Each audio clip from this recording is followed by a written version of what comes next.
말씀을 나누겠습니다. 로마서 26번째 시간입니다. 로마서 1장 26절에서 32절까지의 말씀 함께 봉독하겠습니다. 이를 인하여 하나님께서 저희를 부끄러운 욕심에 내버려 두셨으니 곧 저희 여인들도 순리대로 쓸 것을 바꾸어 영리로 쓰며 이와 같이 남자들도 순리대로 여인 쓰기를 버리고 서로 향하여 음욕이 부릴 듯하며 남자가 남자로 더불어 부끄러운 일을 행하여 저희의 그릇됨에 상당한 보응을 그 자신에게 받았느니라. 또한 저희가 마음에 하나님 두기를 싫어하며 하나님께서 저희를 그 상실한 마음대로 내버려 두사 합당치 못한 일을 하게 하셨으니 곧 모든 불의, 추악, 탐욕, 악의가 가득한 자요 시기, 살인, 분쟁, 사기, 악독이 가득한 자요 수근수근하는 자요 비방하는 자요 하나님의 미워하시는 자요 능욕하는 자요 교만한 자요 자랑하는 자요 악을 도모하는 자요 부모를 거역하는 자요 음해하는 자요 배약하는 자요 무정한 자요 무자비한 자라. 너희가 이 같은 일을 행하는 자는 사형에 해당하다고 하나님의 정하심을 알고도 자기들만 행할 뿐 아니라 또한 그 일을 행하는 자를 옳다 하느니라. 아멘. 공자의 사상을 가장 잘 담고 있는 논어라는 책의 가장 중요한 핵심이 인입니다. 어질인. 그래서 공자의 철학을 인의 철학이라 이렇게 이야기도 하죠. 어질인이라는 글자는 사람 인자와 두 이자가 어우러져서 된 거죠. 이렇게 인이라는 건 사람과 사람 사이에서, 즉 관계를 통해서 사람을 가장 사람답게 만드는 어떤 것, 그것을 인이라 이렇게 이야기합니다. 안현이라는 제자가 공자에게 물었습니다. 선생님, 인이 뭡니까? 물었어요. 공자가 대답했습니다. 자기를 극복하고 예를 따르는 것이다. 그랬어요. 극기복례 위인. 그랬어요. 이것이 바로 인이다. 그랬어요. 공자가 말한 그 자기라는 자기사랑이라는 욕망을 품은 그 보편적인 나를 이야기하는 거예요. 그게 자기예요. 그걸 극복하라는 거죠. 그러한 자아를 극복하고 죽이고 예를 따르는 거, 그게 인이라는 거예요. 쉽게 말해서 나의 욕망을 억누르고 타자의 유익을 위해 사는 것, 이게 인입니다. 공자의 유교의 핵심 사상이에요. 그래서 번지라는 제자에게는 인을 설명하면서 인은 곧 이웃사랑이야, 이렇게 짧게 이야기했어요. 예수님도 이렇게 이야기한 적 있죠. 그것이 공자 철학의 핵심이에요. 안현이라는 제자가 다시 물었습니다. 그럼 예를 따른다는 게 뭡니까? 그때 공자가 다른 이에게 신뢰를 범하지 않는 것이 예를 따라 행하는 것이다. 그래서 신뢰합니다 라는 인사는 유교적 관점에서 봤을 때 해서는 안 되는 인사입니다. 그러니까 신뢰를 범하지 않고 예를 따라 행하는 것. 그러니까 예가 아니면 보지를 말고, 예가 아니면 듣지를 말고, 예가 아니면 말하지 말고, 예가 아니면 움직이지 말아라. 이렇게 대답을 했어요. 비례물시, 비례물통, 비례물언, 비례물동. 아주 유명한 말이죠. 그러니까 인의 핵심인 그 예는 예법, 그러니까 예의에 어긋나는 일을 행하지 않는 것. 법도, 도덕, 윤리, 이렇게 바꿔 말할 수 있죠.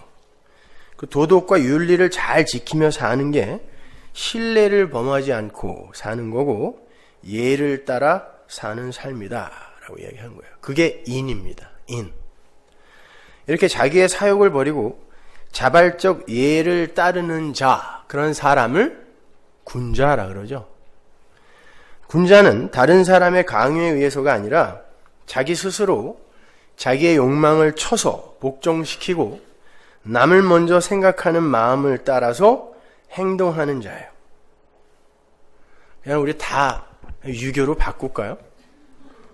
다를 거 없잖아요. 오늘날 기독교가 이야기하는 거와 다를 거 하나도 없지 않습니까? 오늘날 기독교가 양산해내려고 하는 사람이 누구예요? 군자 아닙니까? 이렇게 예를 따라서 인을 실천하면서 살다가 보면 그 인이 사람의 마음속에 쌓이게 돼요. 그리고 이것이 사람을 인도하는 원리가 되고 그 사람의 성품이 되어서 나타난다 그러죠. 사유가 되는 거예요. 이제 인이. 그래서 그 사람은 덕스러운 사람이 돼요. 이걸 덕이라고 그래요. 그래서 덕을 쌓아라 이런 말이 있죠. 거기서 나온 거예요. 덕. 그러니까 덕은 인간 개인의 내면에 쌓이는 거예요. 저는 지금 기독교를 설명하고 있는 게 아닙니다. 저는 지금 유교를 설명하고 있어요. 그런데 기독교나 유교나 별반 다를 게 없죠. 아울러 공자는 아무도 거스를 수 없는 자연의 원리를 도라고 불러요. 이거는 도덕, 노자와 장자의 도가에서도 마찬가지예요. 도라고 부르는데 즉 인간이 스스로 따라야 하는 윤리와 사회적 법도는 물론 그게 다 도에서 온 거거든요. 물론 자연세계 속에 들어있는 자연의 원리를 통틀어서 도 그래요. 도. 성경에도 많이 나오죠. 하나님의 도. 내가 곧 길이다 할 때 그게 도입니다. 도라 그래요.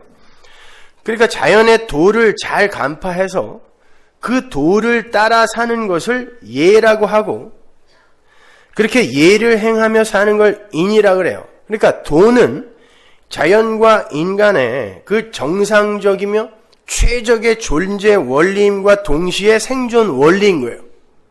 공자에 의하면. 공자는 이러한 도가 행해지는 나라를 꿈꾸면서 살았어요. 이상세계죠. 이상적인 세계가 이루어지기를 소원하며 이 도를 행하는 걸 독려하고 촉구했단 말입니다.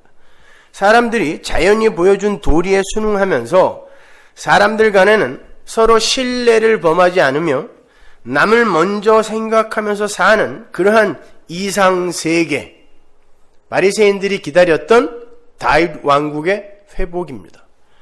그는 이러한 자연의 도리를 천하늘이라고도 불러요.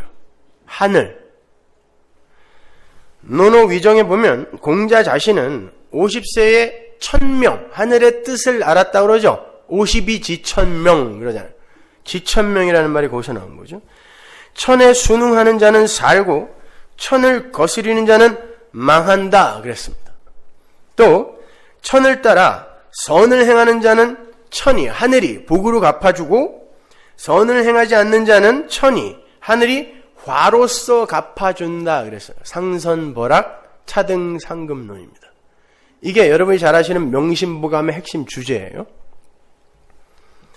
이런 도의 세계를 꿈꾸면서 그는 72세가 되도록 살았는데 나중에는 이 천의 법칙과 자기가 거의 하나가 되다시피 했다라고 자기가 기록을 했어요.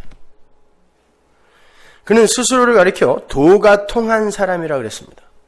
70세가 되어서는 마음이 원하는 대로 막 따라해도 그게 하늘의 법도를 넘어서지 않았다 이야기했어요. 종심소욕 불유구. 그래서 그걸 종심 그러죠. 70세를 수양하면서 그러니까 자기의 마음이 원하는 것과 도와 천이 하나가 되었다는 거예요. 완벽하게 하늘의 뜻대로 살았다는 뜻이에요. 누구처럼. 수양하면서 자기를 성찰하면서 예를 따라 살다 보니 70에는 자기 마음에 원하는 것과 법도가 하나가 되더라는 것입니다. 여기 지금 70 넘으신 분들이 꽤 계신데 되던가요? 여러분 잘못 사신 거예요, 그럼요. 70의 도가 통했어요. 그래서 공자의 유교에서는 나이가 들어가면서 점점 훌륭해지고 완벽해지는 인간상을 제시하는 거예요. 공자는 자신이 20세에는 약관, 갓을 쓴 그런 선비로서의 삶을 시작했고요. 30세에는 이립, 마음이 도덕 위에 확고하게 서서 움직이지 않았다는 거죠. 그리고 40세에는 불혹, 세상 일에 정신을 빼앗겨서 판단을 흐리는 일이 없었다는 거예요. 불혹. 50세에 지천명, 하늘의 뜻을 완벽히 알았다는 거죠. 어디서? 자연에서. 이게 뭐예요? 소위 자연계시라는 거예요. 신학에서 이야기하는. 공자가 먼저 알았다니까요. 지천명. 60세에 이순, 귀가 순해져서 무엇을 들어도 다 깨우쳐졌어요. 그리고 다 이해할 수 있었어요. 다 포용할 수 있었어요. 그리고는 70의 종심, 자기 뜻대로 행해도 하늘의 도와 하나도 어긋남이 없는 그런 삶을 살았다는 것입니다. 81세를 망구 그러죠 또. 그래서 뭐 할머니 보고 할망구라고 그러는 건 속어가 아니에요. 논어에 나오는 이야기예요. 망구 90을 바라보는 나이다. 그러니까 공자는 자연의 계시가 된 하늘의 도를 깨달아 그 도를 따라 예를 실천하여 살면서 결국 인간이 궁극적으로 도달해야 하는 종심의 자리에 당도한 사람이 되는 거예요. 최초로. 그런 사람들이 모여 사는 곳이 공자가 꿈꾼 이상세계였어요. 그런데 그 공자도 종심에 다다른 지 얼마 되지 않아서 죽었습니다. 인간 이성의 능력을 믿었고 그 가능성을 믿었던 공자가 열심히 노력해서 예를 행함으로 도달한 종심의 상태에서 죽었습니다. 그는 죽어서 그가 꿈꾸던 이상세계로 갔을까요? 아니에요. 공자의 책에는 이 죽음, 이 현세 이외의 이상세계는 없어요. 공자는 자기 제자에게 죽음이 뭐냐고 묻는 자기 제자에게 내가 사는 것도 모르는데 죽음을 어떻게 아냐라고 대답을 했어요. 그러니까 그가 꿈꾸던 이상세계는 이 역사 속에서의 이상세계였단 말입니다. 그래서 그는 그렇게 열심히 노력하여 이상세계를 이 역사 속에서 구현하려 했던 거예요. 근데 겨우 70에 당도했는데 죽었어요. 그런 사람들이 모여야 이상세계인데 자기도 겨우 70에 당도했단 말입니다. 그리고는 죽었다니까요. 이 공자와 공자의 이상세계 그리고 바리새인들과 민속 메시아 사상을 근거로 한 다윗 왕국의 회복 그것과 이 싱크로율이 엄청나죠. 똑같잖아요. 근데 오늘날 교회도 이걸 똑같이 바라보고 있다니까요. 그건 기독교 아닙니다. 잘못 아신 거예요. 이러한 공자의 열심과 노력과 도착 지점을 오늘날 기독교인이라 자처하는 이들의 그것들과 한번 비교해보자는 말이에요. 공자는 하늘의 뜻을 알았다 그랬어요. 기독교용어로 바꾸면 자연계시 속에서 하늘의 뜻을 찾은 사람이에요.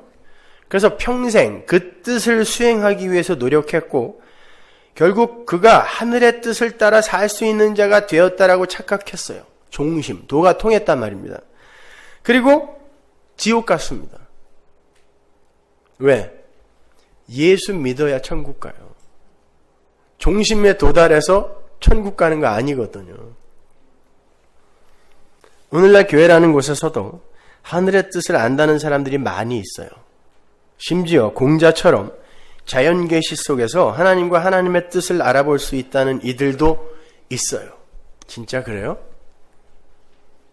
그러면 어떻게 이렇게 자연의 신비한 모습을 보고 어떻게 신이 있다는 걸 인정하지 않을 수 있는가? 그렇죠. 신은 있어요. 근데 그게 하나님이냐고요. 여러분이 거기서 하나님을 보시냐고요.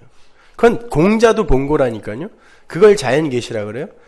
만약에 자연계시로 하나님이 다 계시될 수 있으면 특별계시인 예수가 오면 안 돼요. 말씀과 예수라는 특별계시가 이 땅에 왔다는 건 자연계시로는 안 된다는 뜻이란 말입니다. 그래서 여러분은 오늘날도 이렇게 특별계시인 말씀을 배우는 거예요. 공부하는 거예요. 섣불리 무슨 자연을 보고 나는 하나님을 보았다 이런 소리 하지 마세요. 각설하고 그들도 자기들 수준에서 알아낸 그 하늘의 뜻을 열심히 수행해서 종심의 단계에 도달하려 애를 쓰죠. 성화입니다, 이게. 도덕과 윤리를 실천하고 사회를 개혁하고 정화해서 모든 이가 평등하게 살 수 있는 그런 이상세계를 꿈꿔요. 그러한 인간들의 열심 앞에 예수의 은혜와 긍휼과 십자가는 장식물에 불과해요. 왜죠? 자기들이 힘이 있거든요. 하나님이 그들을 어디로 보내야 될까요? 따뜻한 곳, 아닌 곳. 여러분, 성도는 불혹과 지천명과 이순과 종심의 과정을 거쳐 천국에 가는 게 아니라 예수님의 은혜와 긍휼로 천국에 가는 거예요. 하나님은 그것을 제발 알아먹으라고 창세전에 택하신 당신의 백성들을 이 역사 속으로 내려보내셨는데, 그들이 우리끼리 예를 행하고 법도를 지켜서 당신이 제시하시는 곳으로 올라가 볼 테니까 거기서 기다리세요 하고 열심히 벽돌과 역청으로 탑을 쌓고 있는 거죠. 그게 에덴 동산 위에 아담이었고, 시날 평지의 바벨탑이었고, 알메니우스, 펠라기우스 다 그거 아닙니까? 그렇다면 여러분이 오늘 본문을 보시면서 어떤 메시지를 받으셔야 되겠어요?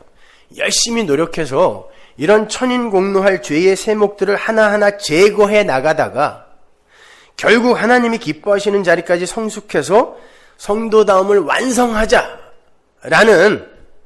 이 불끈 쥐는 주먹으로 결론을 맺어야 될까요? 여러분은 이러한 내용들을 보시면서 그래서 우리에게는 하나님의 은혜가 필요한 거구나를 배우셔야 돼요. 먼저.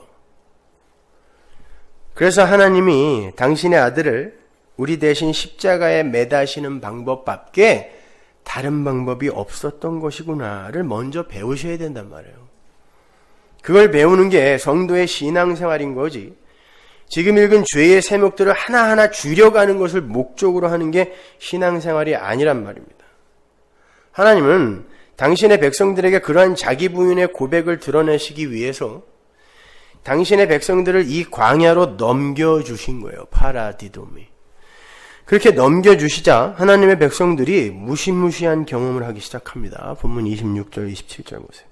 이를 인하여 하나님께서 저희를 부끄러운 욕심에 내버려 두셨으니 곧 저희 여인들도 순리대로 쓸 것을 바꾸어 영리로 쓰며 이와 같이 남자들도 순리대로 여인 쓰기를 버리고 서로 향하여 음욕이 부릴 듯하며 남자가 남자로 더불어 부끄러운 일을 행하여 저희의 그릇됨에 상당한 보응을 그 자신에 받았느니라. 여자가 먼저 나오고 이와 같이 남자가 나오는 것을 주의 있게 보셔야 돼요. 또다시 동성애를 지적하는 듯한 내용이 나오죠. 맞습니다. 표면적으로는 맞아요. 그러나 사도 바울이 여기에서 지적하려고 하는 건 인간들이 마음에 하나님 두기를 싫어하게 되었을 때 나타나게 되는 현상을 설명하기 위해 어떤 특이한 소재를 하나 택해서 설명을 하고 있는 거지, 그 동성애라는 것 자체를 죄 중에서 가장 추악하고 더러운 죄로 상정하는 내용이 아니에요. 하나님은 성이라는 것을 소재로 쓰셔서 인간들의 자기 자리 이탈, 역할 이탈을 설명하고 있는 거예요. 그게 죄잖아요. 인간들의 자기 자리 이탈이 휘브리스, 교만이지 않습니까? 그게 선악과 사건이었잖아요. 그걸 가장 잘 보여주는 그림이 동성애잖아요. 그래서 그걸 하나 소재로 끌어다 쓰는 거지, 그것 말고 딴 죄는 다 괜찮다 아니라니까요. 죄는 다 똑같아요. 거짓말이나 동성애나 똑같은 죄라니까요. 다 사형입니다. 여기서 부끄러운 욕심이라고 번역이 된 헬라어 파테 아티미아스는 빗나간 사랑이에요. 직역을 하면. 자, 빗나간 사랑, 관역을 벗어나다가 하마르티아죠. 그건 죄잖아요. 그 단어 자체가. 지금 그 빗나간 사랑, 그 죄를 설명하기 위해서 성경이 지금 어떤 소재를 택하고 그 소재를 통하여 설명하는 거란 말이에요. 하나님 백성들의 사랑의 대상은 신랑, 오직 자기 남편 하나님 뿐이어야 돼요. 그런데 인간들이 하나님이 아닌 자기 자신을 사랑하게 되었을 때 어떤 결과가 벌어졌어요? 하나님, 남자, 여자, 짐승으로 이렇게 질서가 매겨졌던 에덴 동산에 질서가 왕창 깨지죠. 짐승이 여자를, 여자가 남자를, 남자가 하나님께 대들어요. 당신이 만들어주신 여자가, 이렇게 이야기한단 말입니다. 질서 깨지는 거, 그게 바로 죄란 말이에요. 존재가 자기가 있어야 할 자리에서 자기의 역할을 충실히 하는 상태를 의라 그래요. 사다크. 그런데 그 존재들이 자기 역할을 떠나면서 질서가 깨지고 불의의 상태가 되는 거예요. 26절과 27절은 동성애라는 어떤 죄를 설명하는 것이기보다는 바로 그 불의가 진리를 막은 상태, 인간들이 자기의 역할을 떠나게 되면 어떻게 되는가를 보여주는 작은 그림에 불과한 거란 말입니다. 그러한 남자와 여자의 역할 이탈, 자기 자리 이탈의 현실을 동성애가 지금 보여주는 거예요. 조금 아까 말씀드린 것처럼 26절에서 여자가 먼저, 여자에 대한 지적이 먼저 나오고 그 다음에 남자에 대한 이야기가 나오는 것도 하와가 먼저 선악과를 따먹고 남자에게 준 것을 근거로 하여 순서되어진 거란 말입니다. 그렇게 순리로 써야 할 것을 영리로 쓸 때, 하나님께로 향해야 하는 사랑을 자기에게로 쏟아부을 때 인간들은 어처구니 없는 상태로 떨어지게 되는 거예요. 성경은 그 상태를 상당한 보응을 받은 상태라고 이야기하는 거예요. 많은 이들이 너무도 확고하게 그 보응을 가리켜서 에이즈다라고 기록을 하고 있어요. 그렇다면 에이즈 걸린 사람들은 전부 다 지옥에 가야 되나요? 보응받은 거니까. 여기서 쓰인 보응이라는 단어는 원래 나쁜 의미의 벌만을 가리키는 게 아니라 어떤 일에 대한 정당한 보상을 총체적으로 지칭하는 단어예요. 그러니까 좋은 것일 수도 있고 나쁜 것일 수도 있는 그런 단어예요. 벌만을 지칭하는 단어가 아니라니까요. 여기서 다시 분명히 해두고 가야 할 게 있습니다. 지금 우리가 공부하고 있는 본문에 나열된 죄의 목록이 성도와 아무런 상관이 없는 건가요? 아니잖아요. 다 우리 거잖아요. 그건 전부 우리 것이었고 지금도 우리 안에서 풍성히 흘러 넘치고 있는 내용들이에요. 그렇게 하나님께서 세상에게 넘겨주심으로 발생한 그 죄의 증상들이 우리에게서도 지금 나타나고 있다면 하나님이 지금 우리도 넘겨준 거예요? 안 넘겨준 거예요? 우리도 넘겨준 거예요. 엄밀히 말하면 우리를 넘겨주시면서 세상을 같이 넘겨주신 거예요. 세상은 우리를 위해 존재한다니까요. 우리의 교훈을 위해. 그런데 그 넘겨줌은 우리를 유익하게 하기 위한 넘겨줌이죠. 그 넘겨줌의 삶을 경험하면서 야, 이거 하나님의 은혜가 아니면 큰일 날 뻔했구나 하고 우리는 구원으로 들어가게 되는 거고, 세상은 그 넘겨줌을 즐기다 죽는 거고, 그걸 둘 다 보응이라고 이야기해요. 그러나 우리에게 떨어진 보응은 유익한 보응이고 그걸 보상, 리워드라고 번역이 되는 단어예요. 이게 원래는요. 세상에게는 벌이 되는 거란 말이에요. 퍼니시먼트. 하나님 사랑하라고 주신 모든 걸 나에게로 쏟아붓고 있는 우리, 그게 순리를 영리로 쓰고 있는 그들과 다를 게 뭐가 있냐고요. 제발 좀 다른 사람을 정죄해서 나는 아니야 이리로 가지 마시라니까요. 하나님 사랑하라고 우리에게 주신 그 모든 걸 우린 지금 날 사랑하느라고 다 쓰고 있잖아요.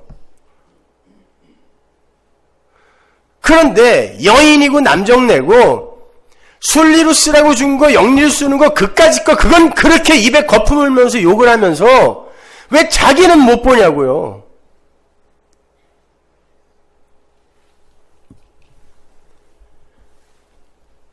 보응은 하나님께서 모든 인간들을 세상에게 넘겨준 상태, 그 상태를 지칭하는 거예요.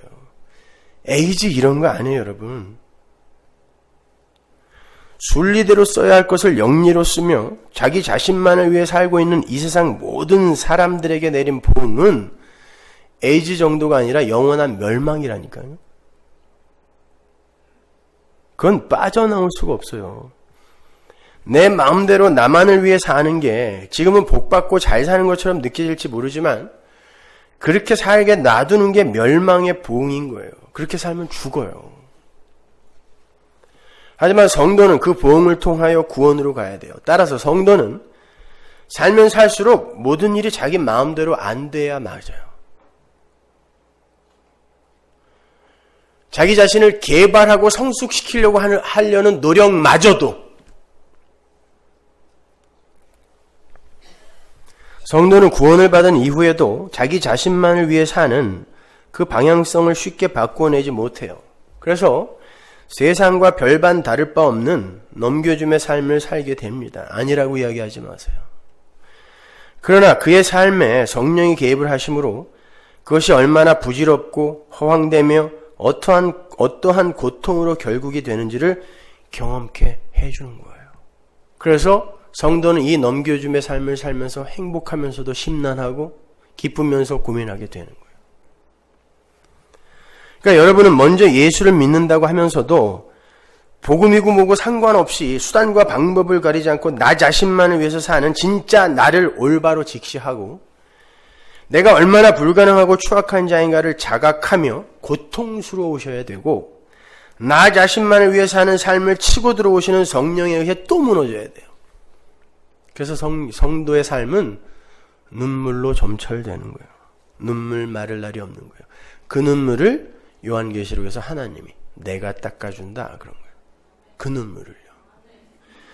28절은 자기 자신을 신삼아 사는 자들의 상태를 잘 묘사해 주는 거예요.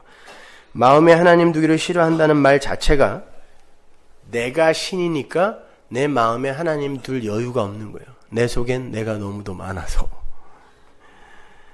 내가 스스로 신이 되어서 내 마음대로 살고 싶어요. 그래서 내 마음에 하나님 두기가 싫은 거예요. 신이 필요 없죠. 내가 신인데. 그러나 그게 바로 신에게 버림받은 상태예요. 하나님께서 저희를 그 상실한 마음대로 내버려 두셨다 그러죠. 거기서 상실한 마음이라고 번역이 된 아도키문 눈을 직역을 하면 신에게 버림받은 지성이라는 뜻이에요. 그런데도 자기들이 지혜롭다고 우기는 그 지성, 지혜롭다 하나 우둔하게 만드시는 그 지성, 거기에 넘겨주신 거죠. 하나님께서 모든 인간들을 그리로 넘겨주셨어요. 하나님으로부터 버려진 자들이 힘을 모아 구축하고 있는 이 역사라는 것이 바로 그러한 자들이 만들어내고 있는 거예요. 그게 역사의 실체란 말입니다. 따라서 성도의 역사 체감은 그리 녹록하지가 않아요. 그렇게 하나님께서 버려진 지성으로 사람을 넘겨주게 되면 사람은 자기 마음에 하나님 두기를 싫어하게 되고 그 결과 발생하는 게 29절 이하인 거예요. 볼까요?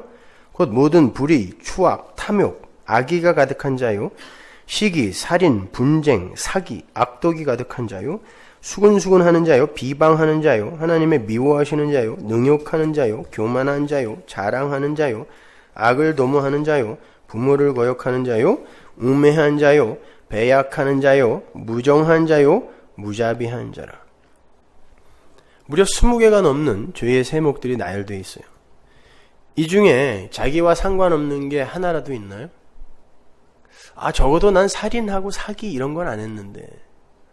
형제를 미워하는 게 살인이라 그랬죠? 그럼 여러분 살인한 거죠? 여기서 쓰인 사기라는 건 자기의 유익을 위해서 자기 이외의 타자를 공경에 빠뜨리는 행위, 이걸 사기라고 하거든요. 꼭 돈 떠먹고 도망가고 이런 거 말고요. 그런 일 한 번도 안 해보셨어요, 여러분? 이 목록들 중에요, 제일 앞에 그 모든 불의라는 말이 나오죠.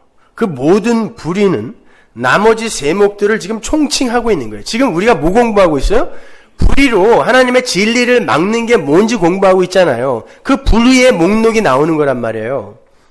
이 모든 것들이 불의의 내용이에요. 그리고 그 불의의 대표적 증상들이 몇 가지 나열되고 있는 거예요. 그러니까 우리는 이러한 죄의 목록들을 보면서 어느 건 나에게 해당이 되고 어느 건 나에게 해당이 안 되는가를 이렇게 체크를 해서 서로 비교해서 너보단 내가 낫네 이렇게 하는 게 아니라 이 모든 것들이 매 순간 불의로 진리를 막고 있는 나에게서 나올 수 있고 나오고 있는 것들임을 인정하는 거예요. 그런데 이것들이 다 왜 발생하는 거라고 했어요? 마음에 하나님 두기를 싫어해서 나오는 이기적인 욕망에서 기인한 것들이 다잖아요, 이게. 그러면 마음에 하나님 두기를 기뻐하면 이게 다 사라지나요? 여러분이나 저나 지금 어느 정도 고난을 통과한 이들은 다 마음에 하나님 두기를 기뻐해요. 근데 이런 일들이 정말 없어져요? 마음에 하나님 두기를 기뻐함으로 이걸 다 없애버리라는 뜻이에요, 지금? 바울은 지금 그런 걸 요구하는 게 아니에요. 너희들은 이런 존재이므로 하나님의 도우심을 구하지 않으면 다 멸망한다. 그러니까 하나님의 도우심을 구하라. 이게 마음에 하나님 두기를 기뻐하는 거잖아요. 하나님의 도움이 필요 없는 자들은 겉으로는 번드르르하게 도덕윤리 지키며 살지만 속으로는 전부 이 모습을 가지고 사는 거예요. 하나님 괜찮아요. 나 할 수 있어요. 걱정하지 마세요. 이 사람들은 결국은 다 밑바닥을 뜯어보면 다 이 내용을 갖고 있는 거란 말입니다. 하나님의 은혜 없이도 훌륭하게 잘할 수 있다는 것이 마음에 하나님 두기를 싫어하는 거예요. 거기에서 이런 증상이 터져 나오는 거예요. 반대로 마음에 하나님 두기를 기뻐하는 자는 하나님 저 좀 도와주세요 라고 부르짖으면서 하나님의 도우심을 구하는 자가 마음에 하나님 두기를 기뻐하는 거예요. 절대로 너희들 그렇게 마음에 하나님 두기를 기뻐하면 내가 이 죄들 다 없애줄게 여기에 초점이 있는 게 아니라 니들은 여전히 이 모양이므로 마음에 하나님 두기를 기뻐하는 방법, 하나님 도와주세요 이 방법밖에 없어 이걸 이야기하는 거란 말입니다.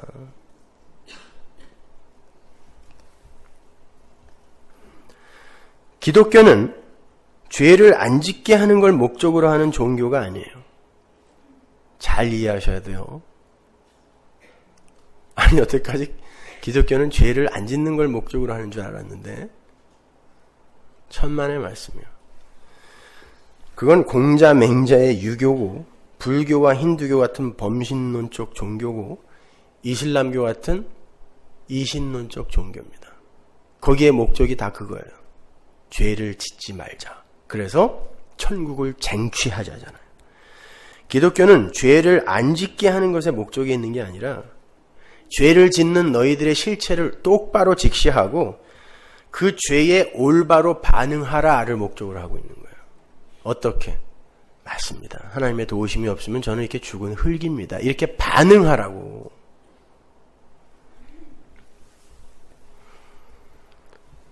그렇게 기독교는 올바른 자기 부인의 고백을 하는 게 최종 목적지로 갖고 있는 것이지 어떻게 해서든 이 죄들을 멀리해서 하나님이 기뻐하시는 자가 되겠다는 결단을 1차적 목적으로 하는 게 아니에요.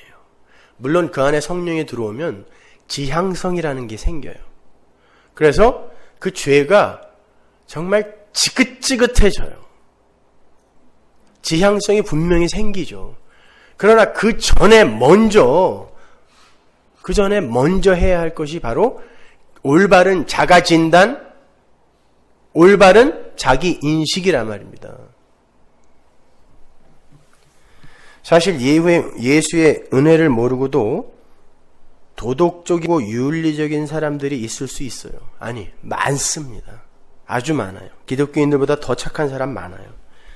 공자가 그러했고 그의 가르침을 따르던 동서고금의 많은 착한 이들이 있어요. 저는 그들의 결단과 노력과 투지를 폄하할 생각이 없어요. 훌륭한 사람들이에요. 적어도 저보다는 나니까. 그러나 제가 생각하기에 인간들이 지켜낼 수 있는 도덕과 윤리는 분명히 한계가 있어요. 저의 경험을 통해서도 저는 알아요. 인간은 자기가 정말 마음을 빼앗길 만한 것을 만나기 전까지는 자기를 도덕과 윤리로 붙들어 맬 수 있어요. 누구나 할 수 있어요. 그렇게 평생 자기가 정말 마음을 빼앗길 만한 것이 나타나지 않고 그의 생이 마감될 때 그는 군자가 되는 거예요. 그러나 인간은 자타가 공인하는 가치 있는 게 자기의 마음을 빼앗고도 남을 만한 게 나타나게 되면 반드시 허물어지게 되어 있습니다. 육신을 입고 있는 한. 그래도 난 안 그럴 거라고 너무 서둘러 단정 짓지 마세요. 가져도 되고 안 가져도 되는 그런 허접한 것 앞에서는 의지의 강약이 소용이 있을지 몰라요. 그리고 그것으로 칭찬받고 비난받고 가능할지 몰라요. 그러나 나도 어쩔 수 없는 강렬한 맥이 담긴 대상 앞에서는 그런 거 다 소용없어요. 신봉선은 참을 수 있어도 하지원은 안 되는 거예요. 우리 아들이 좋아하는. 박휘수는 견딜 수 있는데 장동건이 오면 안 되는 거야. 그걸 도덕이라고 합니까? 사람들은 자기가 진짜 좋아하는 것이 나타나지 않았을 때 그 심드렁함을 도덕 지킴이라고 착각들 하고 있는 거예요. 그런 면에서 인간의 도덕성과 윤리성은 누가 얼마나 큰 욕망을 갖고 있느냐에 의해서 높아지기도 하고 낮아지기도 하는 것이라고 할 수 있어요. 진짜 큰 욕심, 큰 욕망을 갖고 있는 이는요, 작은 것들에 별 관심이 없어요. 그런데 사람들은 그것을 보고 착하다, 도덕적이다, 윤리적이다라고 이야기를 해요. 바보들이. 그러니까 고작 인간 집단이 요구하는 행동 기준으로서의 윤리라는 건 인간 각자가 가지고 있는 욕망 제어의 마지노선 아래에서는 유효할지 몰라도 그 마지노선 너머의 그 매력적인 것들 앞에서는 전혀 힘을 못 쓰는 우스꽝스러운 거란 말입니다. 그러니까 너무 법 이런 소리 하지 마세요. 하나님은 다 지키다가 하나 어기면 그 전에 지킨 거 다 무효 처리한다 그랬어요. 하나님은 완벽을 요구하시는 거예요. 그 말은 완벽하지 않은 존재는 모두 다 똑같이 취급하신다는 거예요. 근데 누가 누구를 보고 너는 좀 괜찮고 너는 좀 못났고 이렇게 이야기를 할 수 있냐고요. 그럼에도 인간들은 자신들이 내어놓는 행위나 됨됨이에서 차이라는 게 발생한다고 믿고 그 차이를 계산하여 차등을 매기죠. 정말 하나님도 겉으로 드러난 그 차이라는 것으로 차등을 매기실까요? 애초에 타고난 기질이 안 그런 사람은 또 어떻게 할 거예요? 천성적으로 기질이 착한 사람이 있어요. 근데 날 때부터 이 모양인 사람도 있고 승질 들어온. 그럼 어떻게 하냐고, 날 때부터 이런 걸. 여러분 생각을 좀 하세요. 깊이 생각을 좀 하세요. 여러분의 영원한 생명이 걸린 문제 아닙니까? 아담 안에서 선악과를 따먹고 하나님처럼의 삶을 추구하게 된 모든 인간, 오늘 본문의 말로 바꾸어 표현하면 하나님께서 상실한 마음대로 내버려 두신 모든 인간들은 세상을 대면하여 살아갈 거짓 인격들을 다 만들어요. 자기 안에 진짜 자기 인격이 있어요. 나가 있어요. 근데 그건 더럽고 나약할 뿐만 아니라 추악하기까지 한 타락한 본성이에요. 첫 번째 아담에게 속한 본성. 근데 그걸 들키게 되면 하나님처럼 살아야 하는 자신의 자존심에 금이 간단 말이에요. 쪽팔리거든요. 들키면 안 돼요. 나 지금 하나님처럼 살겠다고 역사를 이렇게 지금 우리가 경륜한다고 생각하고 있는데 내가 그게 들켜지면 안 되잖아요. 그래서 도덕과 윤리와 착한 행위 등으로 자신을 위장해냅니다. 모든 인간이 바로 그러한 가면을 쓰고 살아요. 그걸 거짓 인격이라 해요. 가면 인격. 중요한 건 대부분의 사람들이 그 가면을 자기 자신으로 착각하며 산다는 거예요. 가면 인격, 거짓 인격이 강하면 강할수록 자기 안에 내면 인격을 못 봐요. 자기 스스로도 철저하게 속는 거죠. 근데 그러한 가면이 벗겨지고 그 안에 진짜 인격이 폭로될 때가 있어요. 자기에게.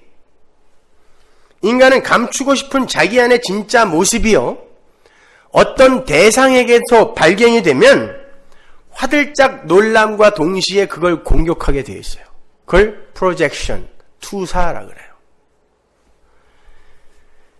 자, 그래야 자기 안에는 그런 게 없다는 것이 증명이 된다고 자가 진단을 내리는 거예요.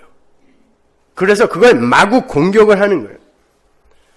그래서 저는 크리틱, 비판을 업으로 하고 사는 그런 사람들을 참 불쌍하고 안쓰럽게 생각해요. 지강 유철이니 진중권이니 이런 사람들 보면은 에이구 참 됐다. 불쌍해요.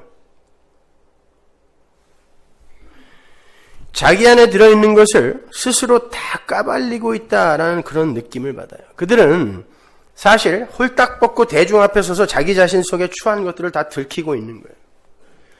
그럼에도 비평가들은, 아니 인간들은 난 아닌데를 항상 행간에 감춰두고 있어요. 가늠한 여인을 돌로 쳐 죽이려 했던 그 무리는 자신들의 내면의 욕구를 들킨 거예요. 죽여라. 내가 하고 싶은 걸 누군가 먼저 해낸 거예요. 그런데 예수님은 그들의 속을 봤어요. 그래서 그들에게 그런 거예요. 돌을 들고 있는 그들에게 넌 어떤데? 물어봤어요. 넌 어떤데? 이거 하고 싶어? 그렇잖아. 물었더니 다 도망갔죠. 죄 없는 자가 돌로 쳐. 안 하고 싶은 사람이 여기서 돌로 쳐. 다 도망갔어요. 뭐예요 그거요? 자기 내면에 있는 내면자를 들킨 거예요. 하나님에게. 말씀 앞에서는 그게 확실히 드러나게 돼 있어요.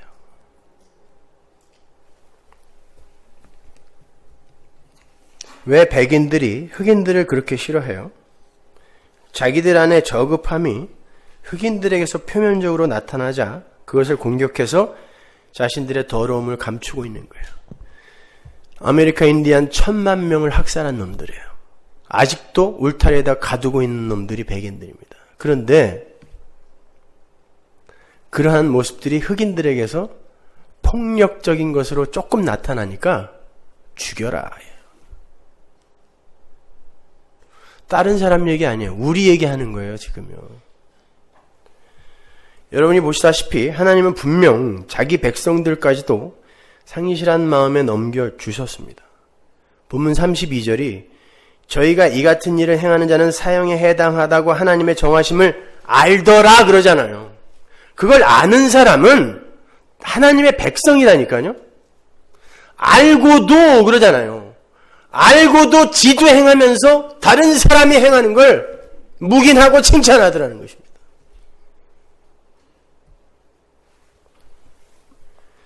그런데 마치 나만은 거기에서 제외된 것처럼 그렇게 재는 자들이 뭐냐고요 도대체.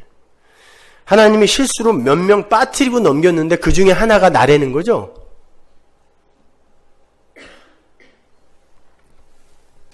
모든 인간들을 다 넘겼어요. 하나님은 상실한 마음에.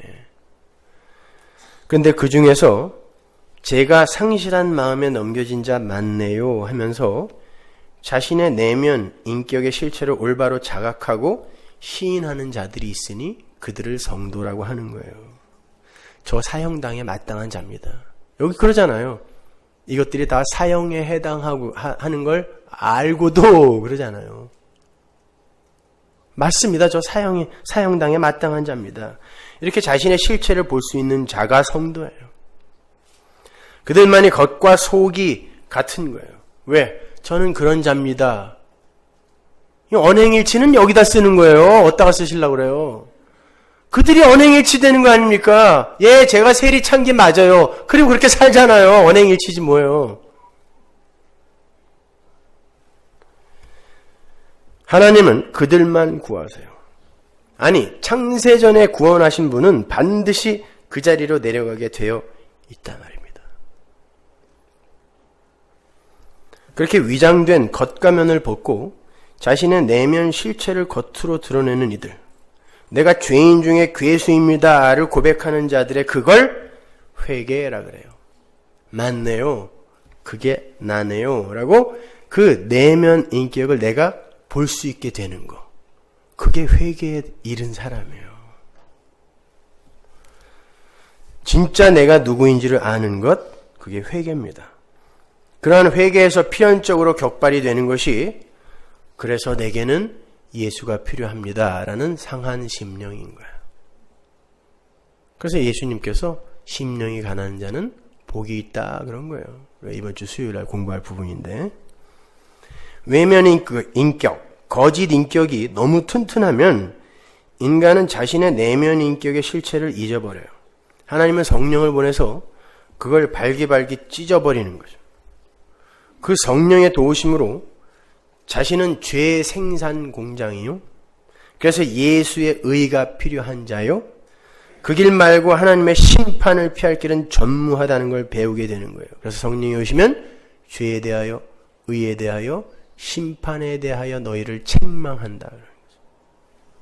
책망이란 단어 자체가 잘못 알고 있음을 전제하는 거잖아요.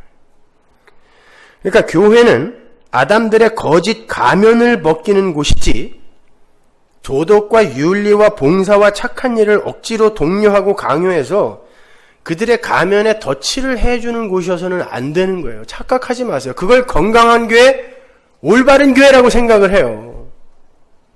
그래서 나는 개혁주의 목사들이 모여서 무슨 열린 말씀 컨퍼런스니 이런 거 하자고 그랬을 때 니들끼리 해. 그래서 안 가.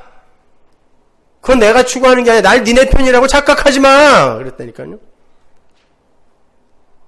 그걸 건강한 교회인 줄 알아요. 하나님은 what we do로 우리를 심판하시는 분이 아니라 who we are로 우리를 구원해 내시는 분이라니까요. 우리의 행위가 하나님을 감동시켜서 구원에 이르게 되는 게 아니라 창세전에 하나님이 넌 내 백성이야 라고 당신의 이름을 주신 이들이 구원을 얻는 거란 말이에요. 그 하나님의 백성들이 하나님이 없는 자들의 그 실체를 올바로 보고 예, 제가 하나님의 도움이 필요한 사람이 맞습니다 하고 하나님 나라로 들어가는 거예요. 아닙니다. 저는 그런 사람이 아니에요. 제가 비록 실수는 좀 하지만 다른 사람들과는 다른 열심을 가진 사람이에요. 저를 다른 사람들과 똑같이 취급하지 마세요. 이게 바리새인이란 말입니다. 독사의 자식. 그래서 사도 요한도 죄를 안 지은 사람이 천국 가는 게 아니라 죄를 자백하는 자가 천국에 가는 거라고 말을 했던 거예요. 요한일서들을 오해하시면 안 됩니다, 여러분. 요한일서 1장 5절 보세요. 우리가 저에게서 듣고 너희에게 전하는 소식이 이것이니 곧 하나님은 빛이시라. 그에게는 어두움이 조금도 없으시니라.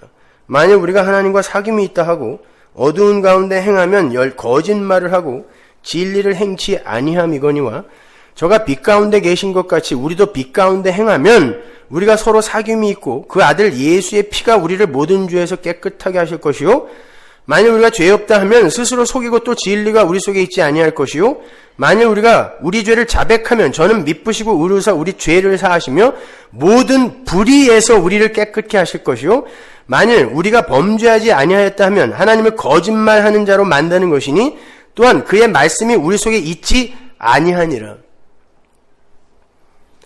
여기서 여러분이 조심해야 할 게 있어요. 어두운 가운데 행하는 것과 빛 가운데 행하는 걸 나쁜 일 하는 거, 착한 일 하는 거 서둘러 이렇게 결론 맺는 거예요. 빛이 하는 일이 뭡니까? 어두움 속에 감춰 있는 걸 드러내는 거죠. 그럼 빛 가운데 행하는 게 뭐겠어요? 자기가 내면 인격 안에 감춰둔 것들을 빛에 의해 고발당하고 폭로당하는 걸 빛 가운데 행한다 그러는 거예요. 그냥 전부 국민학교 도덕책 수준으로 성경들을 보려고 하니까 빛 가운데 행하라면 무조건 좋은 거, 착한 거, 선한 거 이렇게들 생각하는 거예요. 빛은 어두운 걸 드러내는 거라니까요. 그래서 어두움이 그 빛이 왔는데 빛 가까이 안 가더라 그러잖아요. 그럼 빛 가운데 행하는 건 뭐예요? 빛 가운데 행한다는 건 빛이 확 까발린 걸 맞습니다. 이게 납니다라고 인정하는 걸 빛 가운데 행한다 그러는 거예요. 그러니까 그 밑에 바로 죄를 자백하면이라고 이야기하잖아요. 그게 빛 가운데 행하는 거예요. 그리고 바로 그 밑에 또 죄 없다 하면 이게 다 연결이 되는 거란 말입니다. 착하게 살면이라는 말이 아니라니까요. 네 내면 인격과 네가 감춰둔 그 더러운 아담 그것을 말씀이 드러낼 때 과연 너는 그게 너라는 걸 인정할 수 있냐는 걸 물어보는 거예요. 그거 못하면 말씀을 못 받은 거다라고 얘기하는 거예요. 말씀이 그 속에 없는 자다 그러죠. 말씀이 내려오면 혼과 영과 골수, 관절 다 쪼개버린다고 했어요. 생각과 뜻까지. 그런데 말씀이 내려왔는데 여전히 나는 아니에요, 괜찮아요, 그러면 네가 어떻게 말씀을 받은 자겠니? 이거 이야기하는 거란 말입니다. 여기서 이사야서에서도 똑같은 내용이 나와요. 이사야서 1장 2절 보세요. 하늘이여 들으라, 땅이여 귀를 기울이라. 여호와께서 말씀하시기를 내가 자식을 양육하였거늘 그들이 나를 거역하였도다. 자식에 대한 이야기예요. 이거 내가 양육했는데 그들이 떠나서 다 죽여버릴 거야, 이 얘기가 아니라 내 자식이 어땠는데 내가 어떻게 구했는 줄 아니를 보여주는 게 성경이잖아요. 잘 보세요. 소는 그 임자를 알고 나귀는 주인의 구유를 알건만은 이스라엘은 알지 못하고 나의 백성은 깨닫지 못하는도다 하셨도다. 왜? 상실한 마음에 넘겨줬으니까. 그럼 어떻게 해야 돼요? 패야 돼요. 슬프다 범죄한 나라여 허물진 백성이여 행하게 종죄하고 행위가 부패한 자식이로다. 그들이 여호와를 버리며 이스라엘의 거룩한 자를 만홀히 여겨 멀리하고 물러갔도다. 너희가 어찌하여 매를 더맞으려고 더욱더욱 패역하느냐. 온 머리는 병들었고 온 마음은 피곤하였으며 발바닥에서 머리까지 성한 곳이 없이 상한 것과 터진 것과 새로 맞은 흔적뿐이거늘 그것을 싸매며 짜며 기름으로 유하게 함을 받지 못하였도다. 근데 18절로 가면 여호와께서 말씀하실 때 오라 우리가 서로 변론하자. 너희 죄가 주홍 같을지라도 눈과 같이 희어질 것이요 진홍같이 붉을지라도 양털같이 되리라. 갑자기 약속이 하나 떨어지죠. 아주 머리부터 발끝까지 아주 패 죽인다고 그러고 패고 있으면서 이 구타의 끝에 뭐가 있다는 거예요? 구원이 있다는 거예요. 2절 보세요. 2장 2절 말이래 여호와의 전에 산이 모든 꼭대기에 굳게 설 것이요 모든 작은 산 위에 뛰어나리니 만방이 그리로 모여들 것이라. 많은 백성이 가며 이르기를 오라 우리가 여호와의 산에 오르며 야곱의 하나님의 전에 이르자. 그가 그 도로 우리에게 가르치실 것이라. 우리가 그 길로 행하리라 하리니 이는 율법이 시온에서부터 나올 것이요 여호와의 말씀이 예루살렘에서부터 나올 것입니다. 그가 열방 사이에 판단하시며 많은 백성을 판결하시리니 무리가 그 칼을 쳐서 보습을 만들고 그 창을 쳐서 낫을 만들 것이며 이 나라와 저 나라가 다시는 칼을 들고 서로 치지 아니하며 다시는 전쟁을 연습지 아니하리라. 야곱 족속아 오라 우리가 여호와의 빛에 행하자. 머릿속에 연결이 돼서요. 수요일날 안 오신 분들은 산상수훈 공부 안 하신 분들은 지금 이게 무슨 얘기인가 하실 텐데 1장 2절부터 6절까지의 모습이 오늘 우리가 공부하는 로마서 본문의 내용이죠. 너희는 다 죽었어 이거예요. 다 죽었어. 아버지도 하나 못 알아봐? 야 마음에 아버지 두기 싫어하는구나. 다 죽었어. 근데 18절에서 갑자기 오라 너희 죄가 주홍 같을지라도 눈과 같이 혀질 거고 진홍같이 붉을지라도 양털같이 되리라 라는 회복의 언약이 주어져요. 그리고는 2장으로 바로 넘어가서 우리가 지난 수요일 산상수훈 때 공부한 미가서에서 4장에서 찾아 읽었던 그 새로운 산, 신약의 산 이야기가 등장하는 거예요.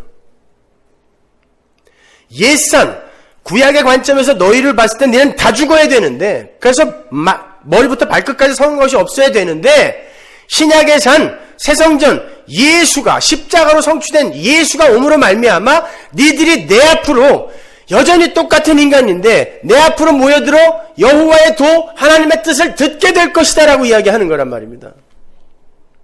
뭐 해서? 지켜서? 아니요. 예수 때문에요. 하나님의 은혜로. 그리고는 또 오라 우리가 여호와의 빛에 행하자 그러잖아요. 니들의 실체 인정해. 그리고 하나님의 은혜만 꼭 붙들어. 그런 뜻이란 말입니다. 자, 그렇게 하나님의 빛이 확 비춰서 우리의 죄를 드러내면 어떻게 해야 돼요? 그냥 드러내고 끝이에요? 거기서 변호사가 하나 등장하죠. 다시 요한일서로 가보세요. 2장 1절 나의 자녀들아 내가 이것을 너희에게 쓰면 너희로 죄를 범치 않게 하려 함이라. 만일 누가 죄를 범하면 아버지 앞에서 우리에게 대언자가 있으니 곧 의로우신 예수 그리스도시라. 저는 우리 죄를 위한 화목제물이니 우리만 위할 뿐 아니요 온 세상의 죄를 위하심이라. 1장에서 우리가 조금 아까 본 것처럼 죄가 있으면서도 죄 없다 하는 게 죄다 그랬어요. 그러면 여기에서 지금 내가 이걸 기록하는 게 너희들이 죄를 짓지 않게 하기 위해서다라는 건 무슨 뜻이에요? 너희들이 죄 없다고 우기지 못하게 하기 위해 이거 쓴 거다라는 뜻이에요. 그리고는 갑자기 변호사를 하나 소개를 해주세요. 국선 변호사요. 하나님 나라 국선 변호사. 여기 대언자라고 번역이 된 그 단어가 advocate, 변호사예요. 변호사가 하는 일이 뭐예요? 죄인의 죄 없음을 증명하여 내는 일을 업으로 하는 사람이 변호사예요. 근데 2절을 보면 그 변호사가 무턱대고 막 사기쳐갖고 죄 없음을 주장하는 게 아니라 자기가 직접 화목 제물이 되어서 죄 없음을 주장한다 그러죠. 바로 그거예요. 죄가 없어서 무죄가 아니라 변호사가 직접 그 죄인의 죄를 다 뒤집어 써버린 거예요. 왜요? 그 의뢰인은 자기 죄를 대속할 능력이 없어요. 가끔 어떤 파렴치한 죄를 지은 사람의 형량이 2658년 막 이렇게 나오잖아요. 그건 그 사람이 감당할 수 없는 형량이죠. 슬프다 100년도 못 사는 인간아 2586년을 어떻게 살리요? 그거예요. 그 인간은 그 형량을 다 감당해낼 수가 없어요. 그러면 어떻게 돼요? 자격이 있는 변호사가 대신 그 형량을 채워져 버리는 거예요. 영단번에. 그러면 그 죄인이 그 변호사 앞에서 할 일이 뭐예요? 맞습니다. 내가 죄인 맞고요. 나에게는 그 죄를 대속할 능력이 없어요. 그러니까 변호사께서 변호사의 능력으로 나를 무죄로 만들어주시는 수밖에 없어요. 이게 자기 부인의 고백이에요. 이거 고백하면 되는 거예요. 이사야서 53장으로 가보죠. 11절. 가라사대 그가 자기 영혼에 수고하는 것을 보고 그는 누구예요? 애드버킷 변호사예요. 만족히 열 것이라. 나의 의로운 종이 자기 지식으로 많은 사람을 의롭게 하며 또 그들의 죄악을 친히 담당하리라. 이러므로 내가 그로 존귀한 자와 함께 분깃을 얻게 하며 강한 자와 함께 탈취한 것을 나누게 하리니 이는 그가 자기 영혼을 버려 사망에 이르게 하며 범죄자 중 하나로 헤아림을 입었습니다. 그러나 실상 그가 많은 사람의 죄를 지며 범죄자를 위하여 기도하였느니라 하시니라. 여러분을 위해서 지금도 기도하시는 분이 계세요. 예수님의 여러분의 변호사. 그래서 여러분이 지금도 이렇게 이 오늘 본문에 나오는 죄를 그대로 다 짓고 있으면서 그럼에도 하나님 당신의 은혜를 찬송합니다라고 찬송할 수 있는 거예요. 왜? 지금도 그 예수가 여러분을 위해 기도하고 계시다니까요. 이 기도를 왜 하겠어요? 지들끼리 잘 성숙되어서 나중에 종심의 지경까지 이룰 수 있는 능력이 있으면 이분이 왜 기도를 하시냐고요. 지금도. 성령이 말할 수 없는 탄식으로 왜 여러분을 위해 지금도 기도를 하시겠어요? 그 기도 때문에 사는 거예요, 여러분은.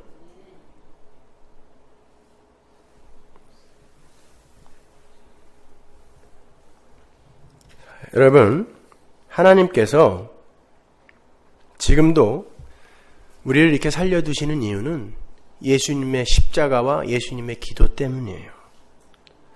우리가 뭐 대단하게 이루어내고 성취해내어서 하나님께 용서받고 있는 게 아니란 말입니다.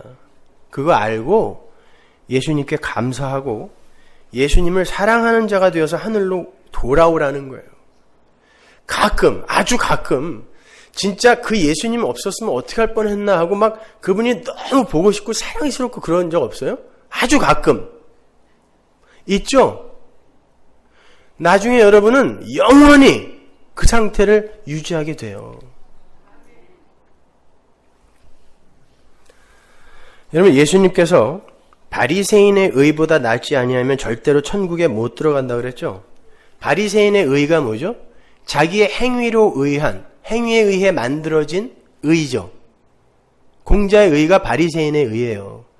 그거보다 더 낫지 아니하면 천국 못 들어간다 그랬어요? 여기서 더 낫다라는 그 단어는 둘을 비교해서 둘 중에 괜찮은 것 하나를 이야기하는 게 아니라 이거와는 다른이란 뜻이에요. 더 나은 의란 뜻은 이거보다 조금 더 괜찮은 이란 뜻이 아니라 이것과는 다른 의, 그거 요구하신다니까요. 그러니까 바리새인들의 의를 부정하신 그분이 다른 의 내놔라고 요구하시더니 세리와 창기들을 데리고 올라가 버렸어요.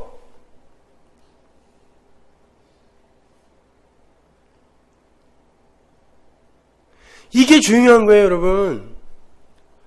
세리와 창기들이 내놓은 의가 뭐예요? 예수님 도와주세요 아니에요. 나는 자타공이라는 죄인이기 때문에 밤에 물길로 나올 수도 없어요. 그래서 남들 다 자는 낮에 나와야 돼요. 이러고 나온 그 청녀 같은 여자.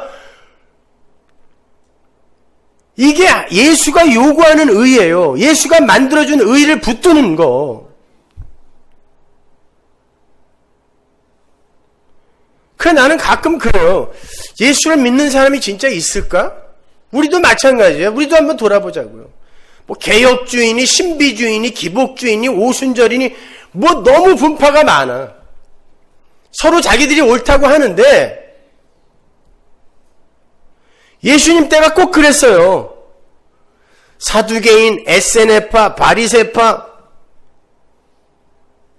열심당원, 열심히들 하나님을 섬긴다고 했던 사람들인데 정작 하나님이 내려오시더니 창녀하고 세리만 데리고 올라갔어요. 나는 예수님 재림에서 혹시 중들만 데리고 올라가면 어떡하나 걱정이 돼요 지금. 아니 이게 무슨 기독교냐고요.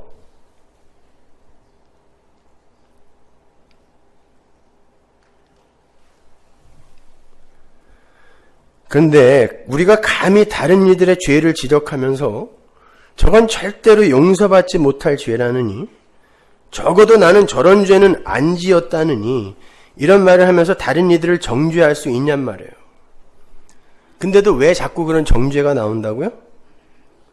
그게 바로 우리 안에 감추어진 욕망으로 감추어져 있는 것이라서 그런 거예요. 그러니까 남들에게서 그런 허점이 보이거든 흠이 보이거든 저거 내 건데 생각하시면 돼요. 정확하게 맞아요. 다 여러분 거예요. 그걸 상대방에게 투사해서 상대방을 죽임으로 나의 의로움을 증명하려 하는 그런 마귀짓은 그만두셔야 돼요. 플라톤, 미켈란젤로, 레오나르도 다빈치 다 동성애자였습니다. 그 중에 하나로 그들의 모든 삶과 존재 전체가 그 죄를 통하여 보여줘야 됩니까? 에이샹 그런 놈들이었어? 이럴 거예요?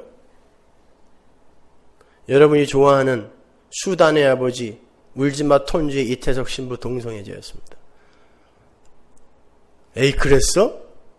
더러운 것 그러실 거예요?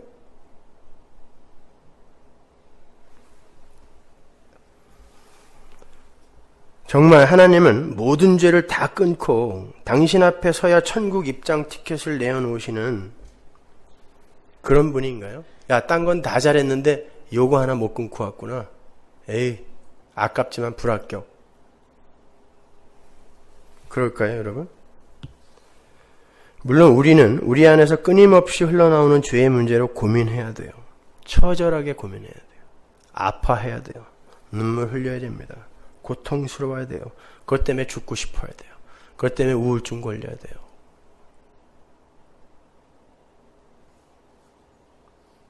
어떤 분이 제가 지난번에 공황장애 얘기했더니 항상 기뻐하라 하셨는데 목사가 기뻐하지 못하고 그런 병에 걸렸다고.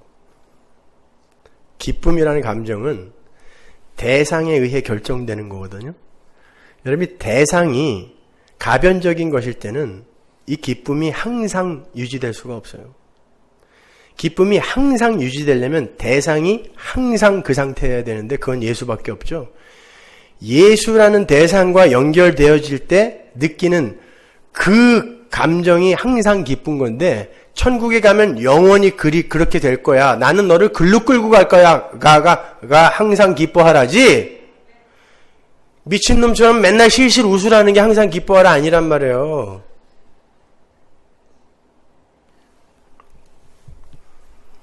퇴직 사경회 때 오늘 본문인 이 로마서 1장 후반부를 갖고 설교하시던 목사님께서 인간들을 다 쥐새끼라 그랬어요.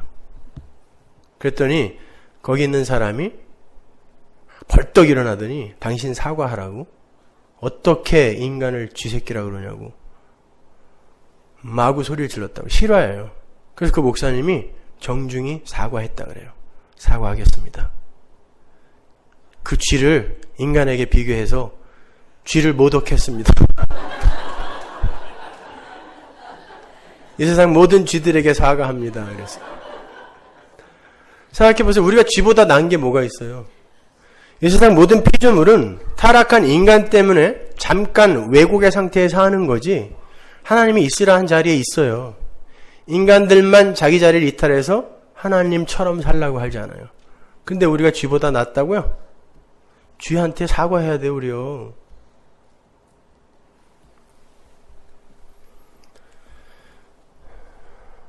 마치 감기가 자기 마음대로 들어왔다가 자기 마음대로 나가듯이 우리가 죄를 좌지우지할 수 있는 게 아닙니다.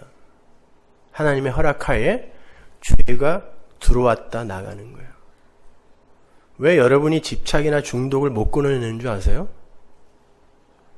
그게 여러분을 장악하고 있다는 걸 하나님이 가르쳐 주시는 거예요. 그건 네가 끊어낼 수 있는 게 아니라 인간이란 존재 자체가 죄의 종, 마귀의 종 아니면 하나님의 종이에요. 자기를 붙들고 있는 주인에 의해 그 집 식솔로 사는 거예요. 근데 여러분이 뭘 끊어요? 하나님께 도와달라고 매달리셔야 돼요. 아파하고 고민하면서 그때 진정한 자유가 오는 거예요. 그리고 그 상태에서 그 자유를 주신 하나님을, 예수를 사랑하게 되는 거예요. 우리는 이 세상에서 예수님과 화목하여 가는 거지 훌륭한 사람 되어 천국 가는 거 아니에요. 분명히 알아두세요. 하나님은 우리의 죄를 보지 않으세요. 여러분이 해놓은 업적과 공로 보지 않으세요. 여러분 안에 있는 예수 보세요. 내 아들 예수가 그 안에 있나? 그래 들어와. 너는 참 착하게 살았다. 이름 뭐라고? 공자? 그래 너 절로 가. 따뜻한 곳에 가서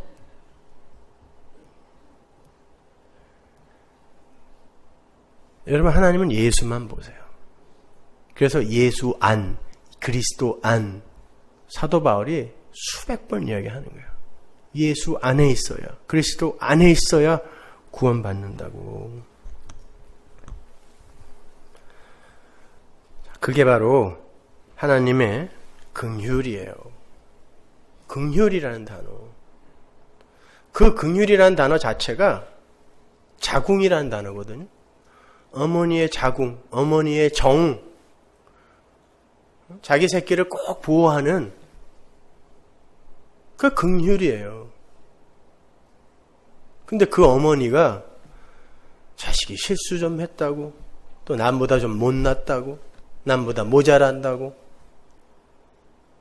내치겠어요? 예전에 유진 피터슨의 절친한 친구자, 베스트셀러 작가이고 또 영화 평론가이고 목사인 멜 화이트라는 사람이 커밍아웃을 한 사건이 있었어요. 이 사람은 결혼을 해서 자식까지 둔 사람인데 도저히 견디지 못해서 유진 피터슨한테 고백을 했어요.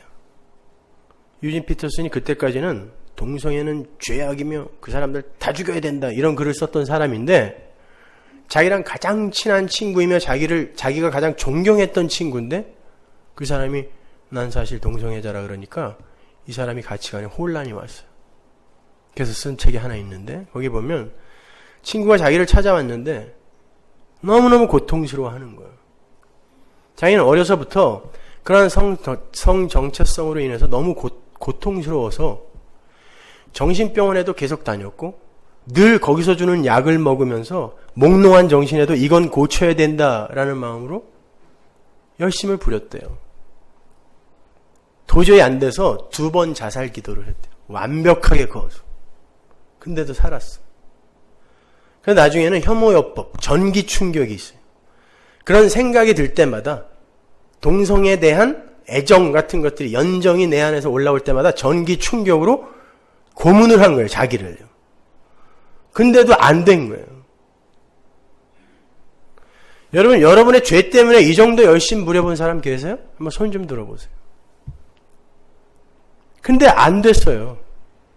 그래서 천부의 의지 없어서 전 어떻게 해야 됩니까? 친구를 찾아온 거예요. 결국 그 사람은 그 커밍아웃을 모든 걸 다 잃었어요. 가족 잃었고 직장, 책은 다 반품됐어요. 그때 한 TV 기자가 그 멜 화이트의 어머니에게 인터뷰를 하러 갔습니다. 세상 사람들이 당신 아들을 전부 이렇게 보고 있습니다. 기분이 어떠세요? 어머니가 조심스럽게 이야기를 했어요. 세상 사람들은 그렇게 우리 아들을 추악한 괴물로, 더러운 사람으로 그렇게 인정하고 있지만, 평가하고 있지만, 저희에게는 아직도 자랑스러운 아들이고 내 목숨을 주어도 아깝지 않은 훌륭한 자식입니다. 육신의 부모도 자기 자식의 부족함을 그렇게 덮으려고 하는 거예요. 하나님 아버지가 여러분이 몇 개 못 끊고 온 그 죄 때문에 여러분을 지옥 보내시겠습니까? 그렇다면 그게 여러분에게 적용되는 거라면, 그 긍휼이 여러분에게 적용되는 거라면, 여러분이 그렇게 악하다고 비난하는 그 사람들에게는 왜 그게 적용이 하려면 안 돼요? 다른 사람 이야기 함부로 하지 마세요. 그건 아직 내가 내 내면 인격이 뭔지를 못 보았다는 증거예요. 내가 죄인 중에 괴수라는 걸 아직 인정하지 못하고 있다는 증거란 말입니다.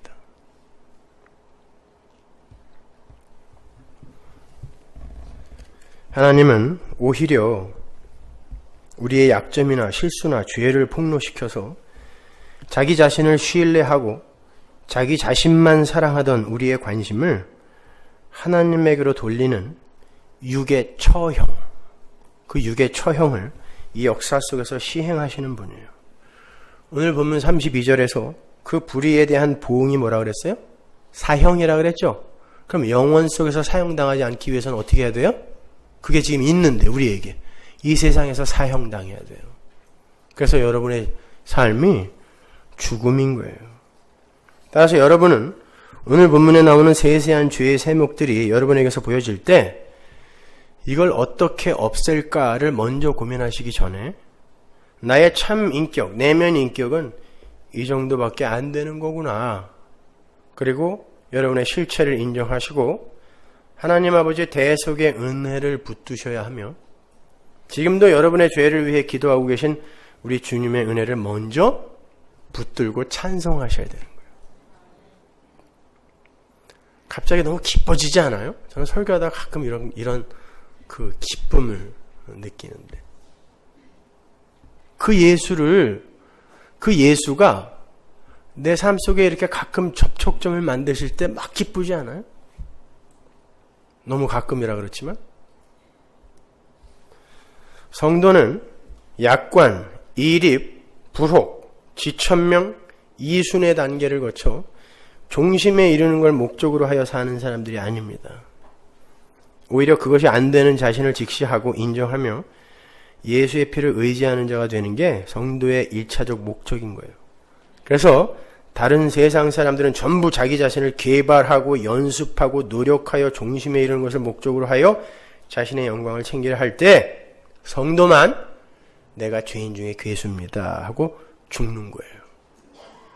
그게 성경이 성도의 인생을, 그래서 성경이 성도의 인생을 무덤이라고 하는 거예요. 아니 어디에 그런 말이 있나? 다음 주에 2부에서 설명해 드리죠. 기도하겠습니다. 하나님 은혜를 감사합니다. 아버지 하나님, 그렇게 우리는 하나님의 은혜가 거치면 쓰레기일 뿐입니다. 그런 먼지 같은 존재 위에 덮인 하나님의 은혜와 그 영광만을 찬양하게 하옵소서. 예수님의 이름으로 기도합니다.